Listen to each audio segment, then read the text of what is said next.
नमस्कार दोस्तों। आज रवा सब खातिर लेके आयल बनी रवा के अप्पम के रेसिपी, जो कि बहुत ही हमने के टेस्टी और हेल्दी बनेला।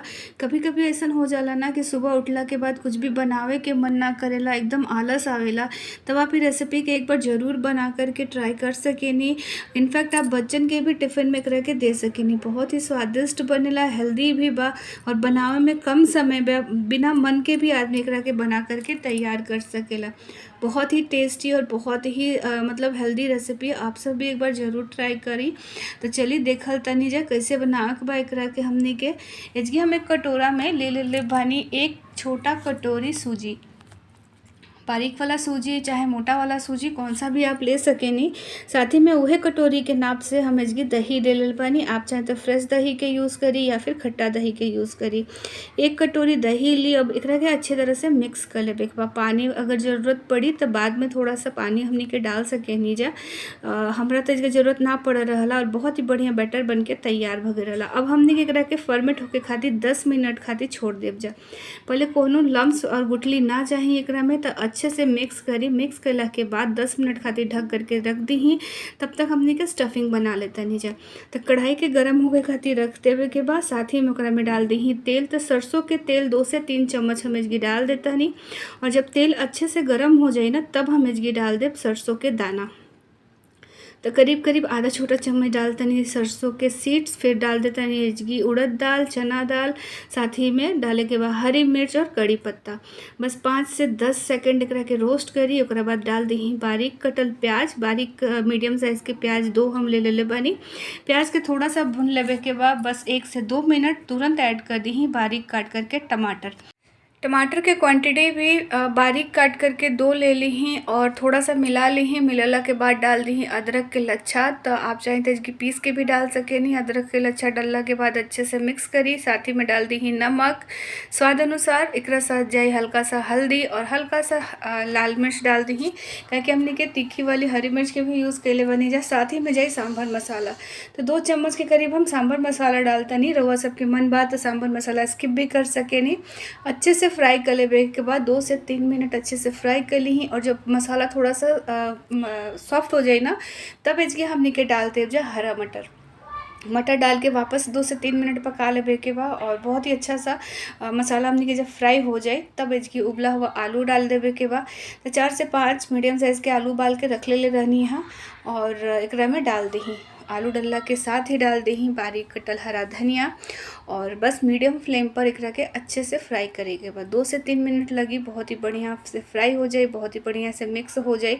मतलब आलू जौन बा ना पूरी तरह से हमने के मैश नहीं करे के, थोड़ा खड़ा खड़ा ही आलू छोड़ दे, तक स्वाद और भी अच्छा आवेला। बस अच्छे से मिला ली। मिलला के बाद 2 से 3 मिनट के बाद स्टफिंग तैयार हो गई बा। स्टफिंग के ठंडा होके खातिर रख देता नहीं जा। तब तक हमने के बैटर चेक कर लेता नहीं जा। तो बैटर आप देख सके नहीं बहुत ही बढ़िया फर्मेंट होके तैयार हो गई बा। अब एकरा में हमने के डाल देवे के बाद नमक आधा छोटा चम्मच के करीब हम नमक डालता नहीं। साथ ही में डालता नहीं इनो। तो ग्रीन वाला इनो के यूज़ कर ले बनी एजा। अगर आप सब चाहिए, अगर आप सबके लगे टाइम बा, तो एजगा आप डाल सके नहीं सोडा या फिर बेकिंग पाउडर डाल करके अच्छे से थोड़ा सा पानी डाल दी। डाल के थोड़ा सा करके मिक्स कर ली। 2 से 3 चम्मच ही पानी डाले के बाद नमक डालने के बाद बैटर थोड़ा और पतला हो जाला, तो ध्यान में रख करके पानी के यूज़ करी और अच्छे से मिक्स करी। मिक्स करला के बाद इसकी हम तुरंत एकरा के बना सके नहीं। अगर सोडा डाल देव ना, तो एकरा के तनी मतलब फर्मेंट होके खातिर वापस 10 मिनट के समय चाहिए। अच्छे से करके मिला ली हैं। मिलाला के बाद अब हमने की बैटर पूरी तरह तैयार बटे बने खातिर। वापस चली हमने के गैस के तरफ चलते नहीं जा। गैस के ऊपर आप रख दी अप्पे पैन और फिर एकरा में आप तेल डाल दी। तो हल्का हल्का तेल स्प्रिंकल कर देवे के बाद फिर ब्रश के मदद से अच्छे से चारों तरफ से लगा दी। और लगेला के बाद एकरा में डाल दी थोड़ा थोड़ा बैटर। ज़्यादा बैटर के यूज़ नहीं करे के, आधा चम्मच के करीब हम इसकी बैटर डालब। मतलब पूरा जो पैन दिखता ना, ओकरा के पूरा फिल नहीं करे के, आधा चम्मच बैटर डाली। और बैटर डालने के बाद हमने के स्टफिंग के छोटा छोटा गोली जैसे बना करके एकरा ऊपर रख देवे के बाद सब में यही तरी रख दी। और फिर वापस से एकरा ऊपर बैटर डाल दी। आधा आधा चम्मच। तो मतलब अभी जब हमने के डालब जो ना तो पूरी तरह से ऊपर से फिल कर देवे के बाद देखिए ये बहुत ही बढ़िया से चारों तरफ से ये भर के तैयार हो गई। अब एकरा के हमने के ढक देव जा मीडियम फ्लेम पर 3 मिनट खातिर। 3 मिनट के बाद रवा एक ढक्कन हटा के देख सके नहीं बहुत ही बढ़िया एक साइड से पक के तैयार हो गई बा। अब चम्मच की मदद से एकरा के पलट दही और पलटला के बाद आप दूसरा साइड से भी 3 मिनट खातिर एकरा के पका ली।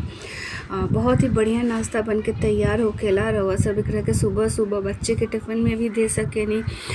बनावे में एकदम भी झंझट नहीं के घर में मौजूद सामान से बन जाई। और अगर इडली के बैटर वगैरह बनाओ करे तो 1-2 दिन पहले तैयारी करे के पड़ेला। बट एकरा के रौरा सब जब बनाओ के बाद तब 10 मिनट पहले बना करके रख सकेनी जा। बहुत ही स्वादिष्ट लगेला। एक बार जरूर आप सब लोग भी ट्राई करब जा। अगर पसंद आई तो लाइक शेयर सब्सक्राइब भी कर देव जा। वीडियो के अपना फ्रेंड और फैमिली मेम्बर के साथ ज़रूर शेयर करब जा और एक लाइक के बटन ज़रूर दबा देव। हल्का नाश्ता बा लेकिन बहुत ही स्वादिष्ट बनेला, बहुत ही हेल्दी बा। आप सब भी एक बार ज़रूर ट्राई करब और गर्मा गर्म खाए में बहुत ही टेस्टी लागेला। वीडियो कैसन लागल है कमेंट्स करके आप सब लोग बताएं। और अगर फेसबुक इंस्टाग्राम पर बने तो पेज के फॉलो कर ली हैं और साथ ही साथ बेल आइकन भी दबा दी जेकरा से वीडियो का नोटिफिकेशन रवा सबके सबसे पहले मिल जाए। ऐसे नहीं टेस्टी रेसिपी के साथ फिर बहुत जल्दी रवा सबसे हम मिलते नहीं। तब तक अपन बहुत बहुत ध्यान रखब जा। Bye by.